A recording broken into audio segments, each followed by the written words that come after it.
Opposition का महंगाई मुकाव मार्च। नून league का काफिला मरीम नवाज और हमजा शहबाज की ज़ेर क़यादत आज लाहौर से रवाना होगा। उधर जमीयत उलमा इस्लाम का काफिला मौलाना फजल रहमान की सरबराही में डेरा इस्माइल खान से रवाना होगा।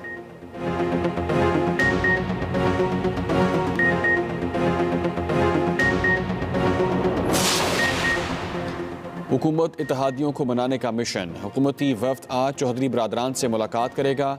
गुज़िश्ता रोज़ हुकूमती वफ्द की MQM के रहनुमाओं से भी मुलाकात। वज़ीर आज़म का पैगाम पहुँचाया।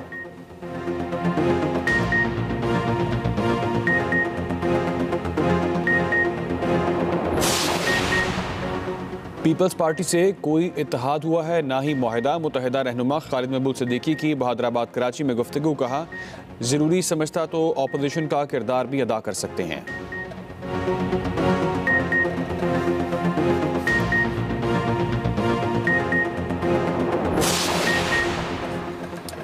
पीपल्स पार्टी आज कोर इमरजेंसी में अपनी सियासी ताकत का मुजाहरा करेगी। बिलावल भुट्टो जरदारी जलसे से खिताब करेंगे।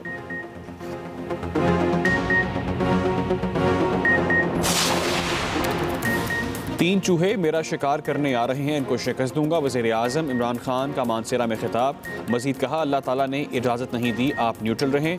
आप कहें कि मैं पीछे खड़ा हूं और न्यूट्रल हूं।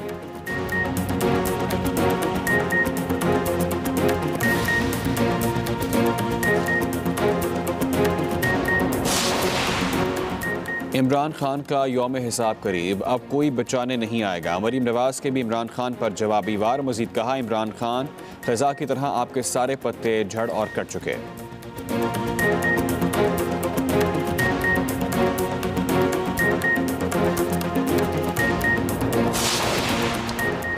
कोरोना के वार जारी। मोहल्लिक वायरस से मजीद 4 अफराद जान की बाजी हार गए। 24 घंटे के दौरान 189 नए केस रिपोर्ट।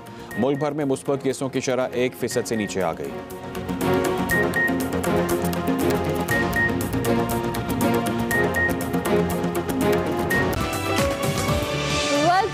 टू एक्सप्रेसो। जनाब, अब आपकी प्रोग्राम में मुलाकात करवाएंगे जो हमने आगाज़ में बताया था कि आज हमारे पास जो दो मेहमान ऐसे उन्होंने तारीख रकम की है।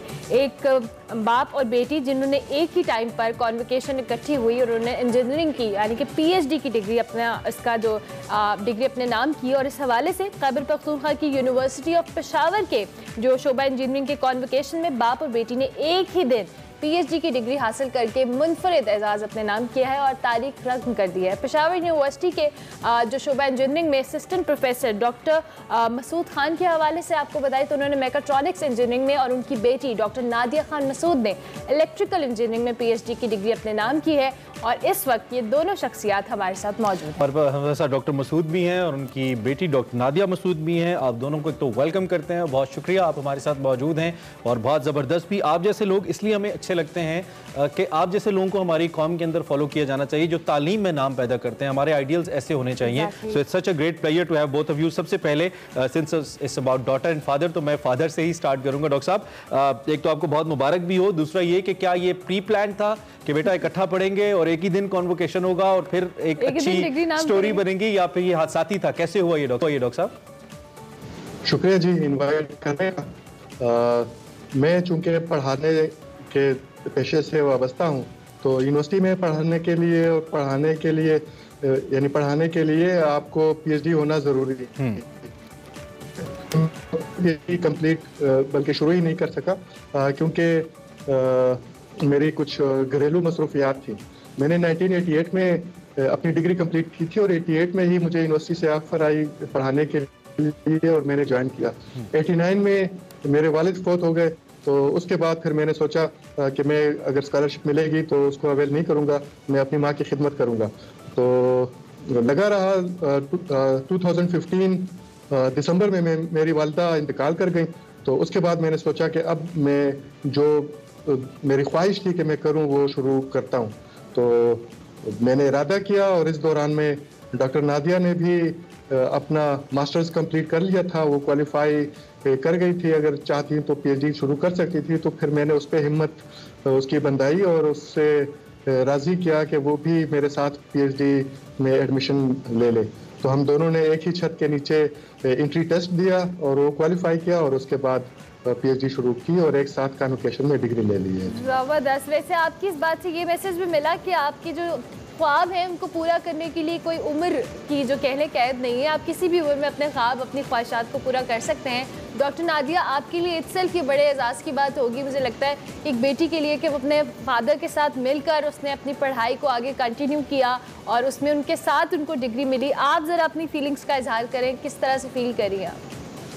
जी बिल्कुल ऐसा ही है। ये बहुत ही प्राउड एंड खुशी का एक लम्हा था हम दोनों के लिए और स्पेसिफिकली मेरे लिए, क्योंकि मैंने अपनी PhD भी ली सेम ही कम्युनिकेशन में और फिर सेम ही डे पे मेरे फादर ने मेरे साथ ही PhD डिग्री ली। हम दोनों की चूँकि सब्जेक्ट डिफरेंट थे, मेरे फादर की PhD इन मैकाट्रॉनिक्स इंजीनियरिंग है और मेरी PhD इलेक्ट्रिकल इंजीनियरिंग है, लेकिन फिर भी दोनों ने साथ साथ एक दूसरे को मॉरल सपोर्ट देते हुए ही हमने PhD साथ में मुकम्मल कर ली और कम्युनिकेशन में सेम डे पे डिग्री हासिल कर ली। मेरे लिए बहुत खुशी का मौका था कि हम दोनों ने एक ही दिन पे डिग्री ले ली। तो नादिया, अमूमी तौर पे तो जो स्टूडेंट्स होते हैं, because you are a young student और जो आपके फादर हैं वो थोड़ा सा उम्र के उस हिस्से में है कि वहाँ पे बंदा ज़रा ज़्यादा ही सीरियस ले सकता है चीज़ों को, और ख़ुद भी चूँकि वो एक एजुकेशनिस्ट हैं, हमारी एज के जो स्टूडेंट्स होते हैं वो अक्सर रिलाई कर रहे होते हैं अपने साथियों के ऊपर भी, कोई नोट्स के मामले में, जब थीसिस चल रहा हो, रिसर्च के मामले में, यू नो कि यार फ़लाँ चीज़ मुझे मिल जाए कहीं से। तो आपने अपने अब्बू के एजुकेशनिस्ट होने का फ़ायदा उठाया कि उनसे आप ज़्यादा उन पर रिलाई करी थी, आपका भी कुछ काम उनको करना पड़ रहा था, ऐसा हो रहा था? जी हमारा रिसर्च एरिया जो है वो बिल्कुल ही डिफरेंट है। मेरे फादर के एनर्जी हार्वेस्टिंग साइट पे है और जो मेरा है वो आर्टिफिशियल इंटेलिजेंस AI पे है। अच्छा। तो रिसर्च के हवाले से तो हम दोनों ने इंडिविजुअली ही अपना रिसर्च कंप्लीट करके तो एक अपना प्रोफाइल बनाया और फिर थीसिस कंप्लीट करके सबमिट कराई।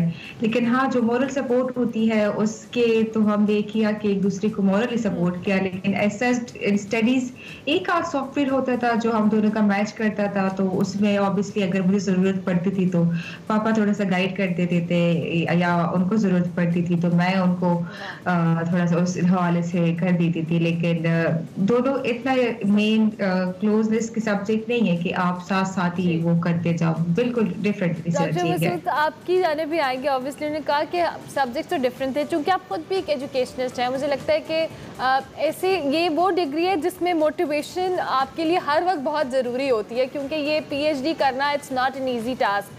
तो आपके लिए मोटिवेशन जो थी वो नादिया थी, और या आप नादिया के लिए मोटिवेशन बने हुए थे? मेरा तो ख्याल है कि मैं उनके लिए मोटिवेशन बना हूँगा, क्योंकि मैं उम्र के उस हिस्से में था जहाँ पे लोग रिटायरमेंट का सोचते हैं कि रिटायरमेंट के बाद क्या करना होगा, और मैंने एजुकेशन का सोचा।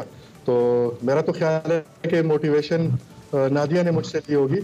बहरहाल वो उनसे पूछ लें कि उनकी मोटिवेशन एक। लेकिन डॉक्टर मसूद, आप एक मोटिवेशन, आप चूँकि खैबर पख्तूनख्वा से आई बिलीव आपका ताल्लुक है, उन लोगों के लिए ज़रूर हैं जो अपनी बेटियों को नहीं पढ़ाते या ये सोच के नहीं पढ़ाते कि इसको पढ़ा के क्या करना है, तो बेटी है, कल इसकी शादी हो जानी है तो क्या इसको पढ़ाना है।